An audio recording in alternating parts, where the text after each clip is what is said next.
Assalamualaikum warahmatullahi wabarakatuh. Perkenalkan, nama saya Nazatri Andini dengan NIM F1C424027, Program Studi Biologi R001, Fakultas Sains dan Teknologi. Pada video kali ini, saya akan memenuhi tugas ujian tengah semester Fisika Dasar dengan dosen pengampu, Bu Yoza Fendriani, SPD MSI. Pada video kali ini, saya akan menjelaskan sedikit tentang gaya. Apa sih yang kalian ketahui tentang gaya? Pernahkah kalian melakukan ini seperti menarik sebuah benda, mendorong sebuah benda, atau melakukan permainan seperti bermain sepeda, menendang bola, menarik ketapel, dan bermain jungkat-jungkit? Yang kita lakukan semua itu ialah termasuk ke dalam gaya. Nah, apa sih gaya itu? Gaya adalah besaran vektor yang menyatakan interaksi antara dua buah benda atau objek, atau biasa juga kita sering sebut tarikan atau dorongan. Gaya dalam fisika disimbolkan dengan F atau force yang berarti tarikan atau dorongan yang apabila diberikan pada suatu benda yang memiliki massa tertentu, maka benda tersebut terjadi perubahan keadaan gerak. Perubahan keadaan gerak ini ditinjau ketika benda dari diam menjadi bergerak, dari bergerak menjadi diam, benda bergerak dipercepat atau benda bergerak diperlambat, dan benda tersebut mengubah arah gerak. Gaya terbagi menjadi dua. Yang pertama adalah gaya sentuh dan yang kedua adalah gaya tak sentuh. Gaya sentuh adalah gaya yang terjadi ketika sumber gaya bersentuhan langsung dengan objek penerima gaya. Gaya yang termasuk ke dalam gaya sentuh diantaranya ialah gaya normal, gaya gesek, dan gaya pegas. Kebalikan dari gaya sentuh, gaya tak sentuh adalah gaya yang terjadi ketika sumber gaya tidak bersentuhan langsung dengan objek penerima gaya. Gaya yang termasuk dalam jenis gaya ini diantaranya ialah gaya gravitasi, gaya magnet, dan gaya listrik. Hukum pertama Newton. Hukum pertama Newton berbunyi, jika tidak terdapat resultan gaya yang bekerja pada objek, maka objek tersebut akan tetap diam atau bergerak dengan kecepatan konstan. Hukum 1 Newton menjelaskan bahwa benda memiliki kecenderungan untuk mempertahankan keadaan awalnya, baik itu diam atau bergerak dengan kecepatan konstan, selama tidak ada gaya eksternal yang bekerja padanya. Ini dikenal sebagai inersia.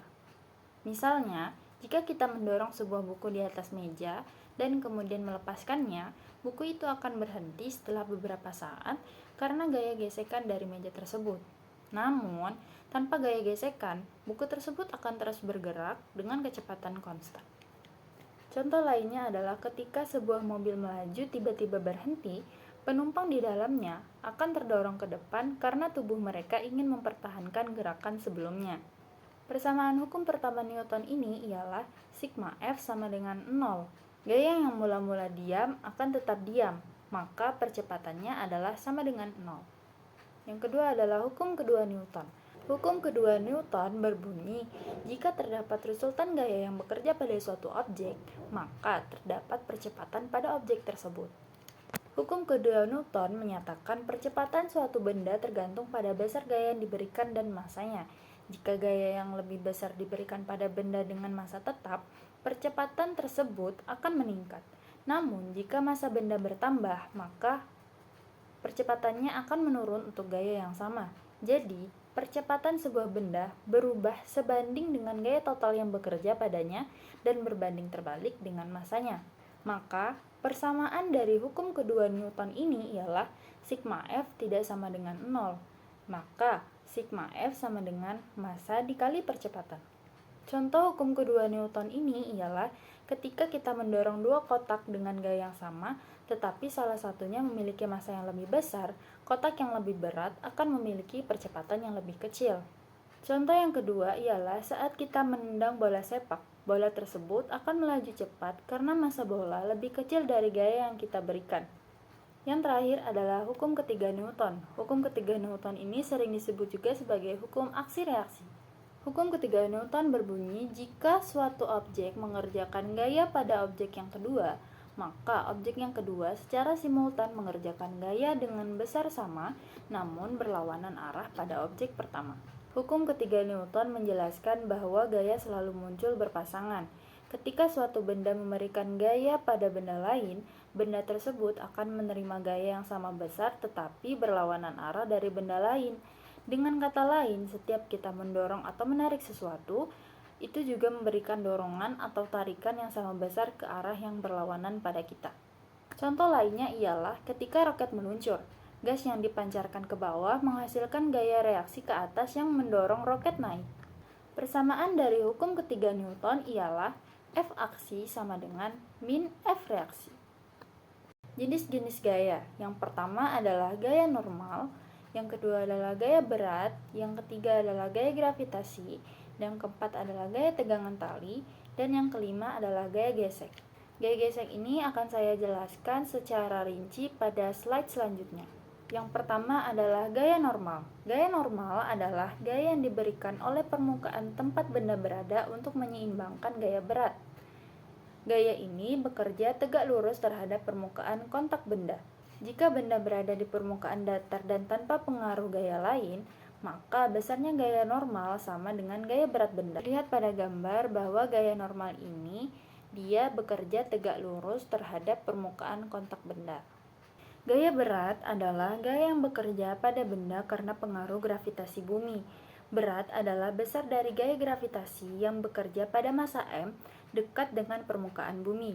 Gaya berat ini diberikan oleh persamaan W sama dengan M dikali G, di mana W adalah gaya berat, M adalah massa benda, dan G adalah percepatan gravitasi bumi, yaitu berkisar 9,8 meter per second kuadrat. Yang ketiga adalah gaya gravitasi. Gaya gravitasi adalah gaya tarik-menarik yang terjadi antara dua massa. Di bumi, gaya gravitasi membuat benda jatuh ke bawah. Gaya gravitasi ini dikenal juga sebagai gaya tarik bumi atau gaya berat. Persamaan gaya gravitasi bumi ini ialah F sama dengan G dikali M1 dikali M2 per R kuadrat, di mana F adalah gaya, G adalah konstanta gravitasi, M1 ialah massa benda 1, M2 ialah massa benda 2, dan R adalah jarak antar pusat massa. Yang keempat adalah gaya tegangan tali. Gaya tegangan tali adalah gaya yang ditransmisikan melalui tali, kabel, atau sejenisnya ketika tali tersebut ditarik oleh benda di kedua ujungnya. Gaya ini selalu bekerja menjauh dari benda yang mengarahkan gaya pada tali, sepanjang arah tali. Yang terakhir ialah gaya gesek. Gaya gesek adalah gaya yang bekerja jika ada dua permukaan benda yang bersentuhan secara langsung. Arah gaya gesek berlawanan dengan arah gerak benda. Besar gaya gesek dapat dihitung dengan rumus F sama dengan mu dikali N, di mana F adalah gaya gesek, mu adalah koefisien gesekan, dan N adalah gaya normal. Nah, saya akan menjelaskan secara rinci mengenai gaya gesek. Gaya gesek tadi ialah gaya yang bekerja di antara dua permukaan yang saling menempel dan bergesekan atau bergeser atau mencoba bergeser. Arah gaya gesek itu berlawanan dengan arah gerak benda. Gaya gesek terbagi menjadi dua, ialah gaya gesek statis dan gaya gesek kinetis. Gaya gesek statis ialah gaya gesek maksimum yang bekerja pada benda yang diam. Gaya gesek statis diperoleh persamaan Fs sama dengan μs dikali N, di mana μs adalah koefisien gesek statis. Kedua adalah gaya gesek kinetis. Gaya gesek kinetis adalah gaya gesek yang bekerja pada benda yang bergerak.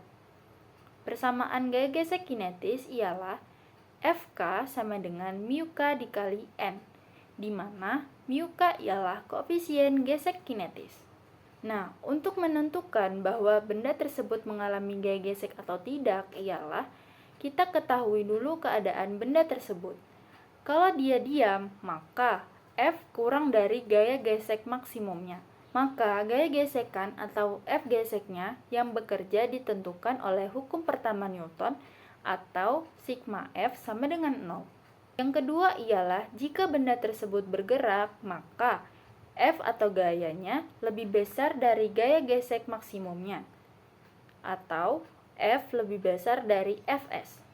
Maka gaya gesek atau F gesek yang bekerja adalah gaya gesek yang bekerja pada benda yang bergerak. Maka gaya geseknya atau F geseknya sama dengan gaya kinetis atau gaya gesek kinetis. Baiklah, kita lanjut ke contoh soal yang berikutnya. Sebuah benda bermassa 10 kg diam pada permukaan kasar.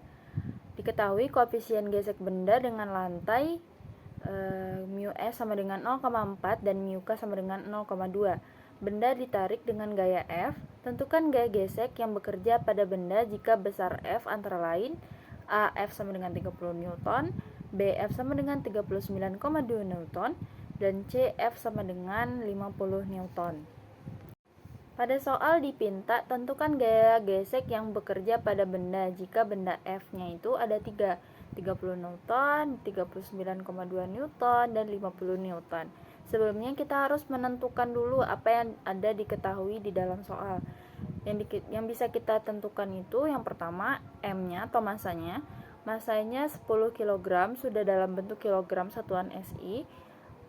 Selanjutnya diketahui adalah mu S atau koefisien gesekan statis, yaitu bernilai 0,4, dan mu K koefisien gesekan kinetis yang bernilai 0,2.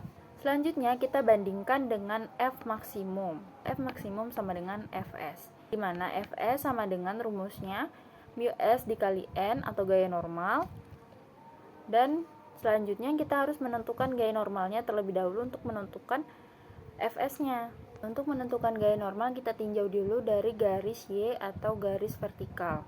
Garis vertikal atau garis Y ini jika ditinjau dia terdapat gaya normal dan gaya berat.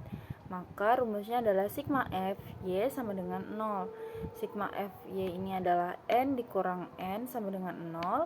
N sama dengan W-nya pindah ruas jadi W, di mana rumus W ini adalah massa dikali gravitasi.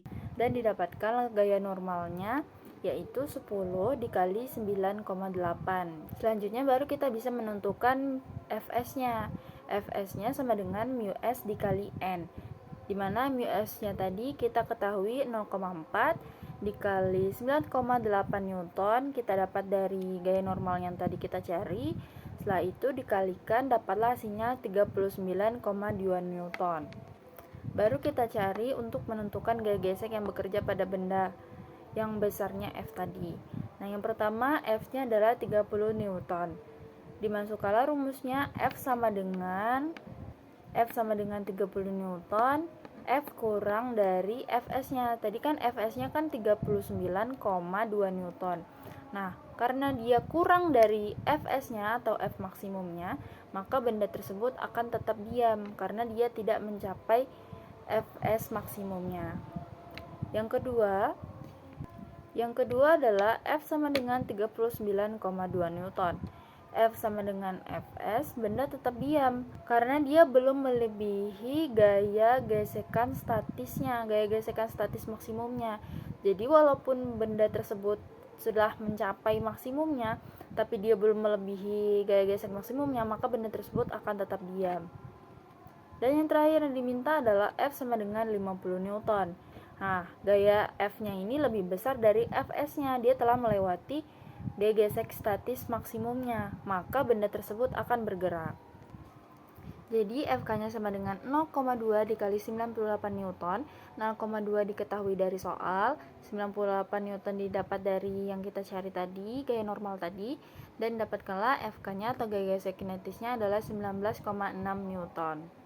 Jadi setelah benda itu bergerak, baru kita bisa menentukan gaya gesek kinetisnya. Apabila benda itu setelah kita berikan gaya sekian, benda itu tetap tidak bergerak, maka benda tersebut masih ke dalam gaya gesek statis. Baiklah, sekian video pembahasan mengenai gaya dari saya. Maaf apabila terdapat kesalahan maupun kekhilafan. Semoga ilmu yang saya sampaikan dapat bermanfaat bagi kita semua. Sekian dari saya. Wassalamualaikum warahmatullahi wabarakatuh.